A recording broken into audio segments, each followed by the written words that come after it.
ఇదండి మన సాంప్రదాయం, ఇదా మన హిందూ సంస్కృతి, ఇదా మన ధర్మం, ఇదా మన పూర్వీకుల నుంచి మనం పుచ్చుకున్నటువంటి సాంప్రదాయం. నీ పిల్లలు, నా పిల్లలు, మన పిల్లలతో దెబ్బలాడుతారా? ఆ వెధవ దేశంలో పెళ్లి అవ్వకుండానే పిల్లలు పుట్టేస్తారు. అంతేక నాకు పెళ్లి అవ్వకుండా పుట్టిన పిల్లలు, నీకు పెళ్లి అవ్వకుండా పుట్టిన పిల్లలు, మనిద్దరికి పెళ్లి అయిన తర్వాత పుట్టిన పిల్లలతో దెబ్బలాడుతున్నారన్నమాట.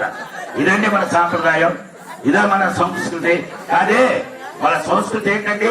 పసుపు తాడు ఒకటే మహాభాగ్యమై బ్రతుకుతుంది పడతి అదే లోకమై.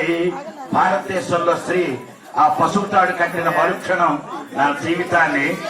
తన జీవితాన్ని మగవారికి అంకితం చేసిందే ఈ పెళ్లి. ఎంతకన్నా ఏమీ లేదు. అందుకే మన పెళ్లి దేంతో సమానమయ్యా అంటే సీతారాముల పెళ్ళంట రంగ వైభోగంగా మల్లెల పందిరి వేశారు. దేవతలంతా వస్తారు. ఎందుకు? ఎక్కడ కూతుని సొల్లు వెధవ కబుర్లు చెప్పుకుంది కాదట. దీవెనలెన్నో ఇస్తారు, దీవించడానికి రావాలట. పెద్ద